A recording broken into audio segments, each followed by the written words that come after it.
All right, everybody. Polaris EV conversion 2025 edition. This customer actually, we don't normally do installs. If this becomes a thing, maybe we'll figure something out, but this is just another one-off. Customer said, hey, convert me, get me done set it up to where I'm electric. So looks like they have 8 deep cycle batteries. These appear to be 155 amp hours. So since they've got 2, they are a 300 amp hour setup, which is great because that's their charger set to charge 300 amp hours. So that's going to work out perfect, for us. But they're 12 volt, 155 amp hour lead acid batteries. Customer says they're only getting 5 hours out of them. So let's see what we'll be converting with. Okay, we've got 4 300 HP batteries. They'll all have the SFK insulated jacket. We're using our newest SunFund Kits battery equalizer that equalizes between anywhere from 12, 24, 36, 48 volt batteries. This one does have a quick disconnect, so it's very easy to set up, and they have an inline fuse, so no chances of it rupturing. So this would all be installed. We'll actually have it 4 of these jackets in there, so cold weather protection will be not a problem. 300 HP already has heating inside. So yeah, we'll be going over this, see how this conversion happens, and this will, again, we'll have our wiring harness, and I think it's going to work fairly well. So yeah, we'll get this show on the road and see what we come up with. Thank you. All right, guys, and we're moving right along. So first thing we did was we removed the side panels. You'll need a Torx spit, and it's pretty simple. To make it easier to get to the batteries, we just remove this side panel. We got some dust in there, we'll kind of clean that out. So we're doing that on both sides, and once that is done, it should give us easy access to unbolt these lead acid batteries. So we'll unbolt those. We remove the ones in the back. They're held in with basically those sort of like this. You just pop the little rivets off with the flathead, remove that, and yeah, we won't be needing nearly as much room as the current one. So it's probably going to be I don't know, about 200 pounds lighter, 220 pounds lighter. But we'll just moving right along and show you the progress as we go. All right, so we moved the thing inside, and we're removing the 8 lead acid batteries now. This one does have a molded sort of tray, so we're gonna have to see what we have to do about that. And then based on what we find, we'll just sort of go from there. But so far, taking looks like 6 out and 2 are left. Kind of clean it up and then we'll go from there. So the little tray can come off. I think there's 2 little rivets holding it in place. There's a little pop rivet right there. That's one, and that's the other one.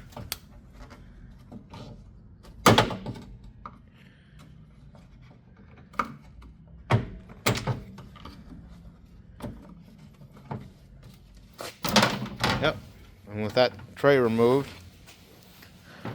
you get access to the main pan. Now, if you're using our covers, this is where you have these things here, and you have to hammer them down. So that's something that you'll have to do. We'll contact the customer if he's okay with that. And once you have that, you've got plenty of room to mount the batteries.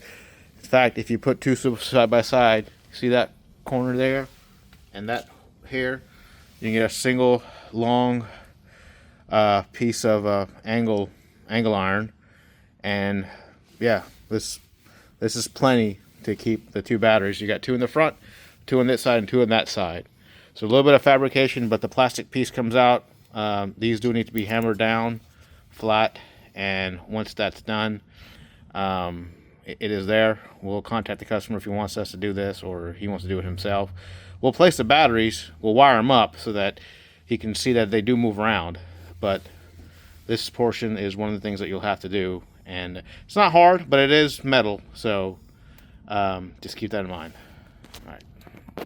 All right, so one thing I can't tell you, if you decide to mount it without the bags, the stock for the supports, it does fit both up in front and also sort of in the middle. As you can see, you got plenty of room on both sides, and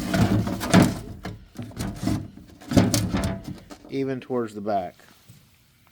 So if you didn't care for the bags, you could actually fit it without having to modify anything. But we'll for the customer. I do like the insulated cover. As you can see, this thing gets very dirty. Don't know if I want the batteries getting all that filthy, but if you don't care, they are ABS, so I mean they'll handle it. But that is one thing that can be done. So we're just gonna wait for the customer to see what he wants us to do, and then we'll go from there. All right, guys. So we got confirmation from the customer. They do actually want us to take off, hammer down these. So the best way we're going to do that, we're actually going to unbolt these. It uses a 13mm socket. So you actually want to take this plate off. You don't want to hammer it while it's on the vehicle because you don't want to stress the actual structural welds of the ATV. So unbolt this plate, hammer these down, and then basically reattach. All right, so we've removed the plates. Now it's going to be easiest for us to hammer the plates down. So we're just going to flatten the top 6 tabs. And once that's done, we should have enough room to, basically adjust the batteries. So yeah, we'll get to it, start flattening these tabs that are facing upwards. And once that's done, we should be in a pretty good spot and should be able to reinstall them and then insert the batteries. All right, so use the 4-pound hammer, and we're able to flatten all those little tabs. So we actually flattened all 8 of them, and based on the way the customer wants to be able to access the batteries, this is going to be optimal. It doesn't take long. Between 5-10 minutes you should have both sides done. So now we're going to reinstall them on the Polaris, and it's going to give us just super easy placement of the batteries themselves. So we'll put them back in and get the batteries mounted and go from there. All right, guys, so we were able to start getting the batteries in. As you can see, they're going to be fitting pretty nice, but stock wiring harness, look what that lead acid does. And they're trying to push a few hundred amps through this. Look, I mean, that is just, the lead has just eaten up that. So we're gonna go ahead and replace all the stock wiring. I don't know why they decided. Maybe it was originally tin coated copper, but man, that lead is just eating everything. There's nothing there. Look at that. So we're going to replace all the wires. The way the wires are going to be run, we're going to take all the wires off. They're going to go directly to the hole. Customer says he wants to be able to unzip it and then lift up his seat and then still have access to it. So he'll be able to open it up, see his status indicators if he ever needs to. But yeah, that's what we're going to do next. And yeah, sort of moving just right along. But yeah, the thing after we got rid of those sort of bends, we have plenty of room to put our batteries in. Okay, guys, so we started to wire up our stuff. We replaced the stock wire. We were able to use the same exact harness, so that worked out fairly well. I mean, same point, but we did flip it to where it points up. We got our wire going, and as you can see, we started wiring them up. This makes it super easy for us to get it. As you can see, it's purple because it's actually kind of cold in Louisiana. Believe it or not, we're in the 40s today, which is unusual for us, but for people in really cold weathers, this thing is going to work really well. So again, we've just kind of positioned it. The customer will they'll attach their brackets as they need to. It'll probably be a little further closer to it, so that's probably where it's going to end up being. But we have that. We also have the equalizer cable connected, and as you say, our equalizer cable can be disconnected, so super easy to work with. Main lug on the actual touching the actual case, and the balancer lead cable sitting above it, so that is nice, attached nice and properly. And once that is, we can actually zip this up to give it a nice cozy sort of thing. But we have our wires, and we should be able to start winding the whole thing up and getting the whole thing connected, and we'll just sort of show you how it is all said and done. Okay guys, so we were able to get all the batteries in.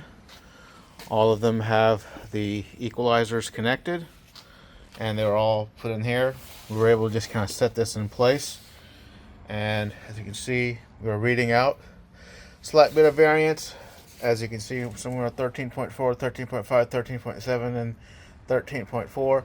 But eventually, because this is an equalizer, they will all equalize to basically the same voltage. Okay, so how did we wire this? All right, so starting with the chain, here's your first battery. That's battery number 2. That's battery number 3. And this is the battery number 4. And we're just going to connect our final positive to the contactor to sort of enable everything.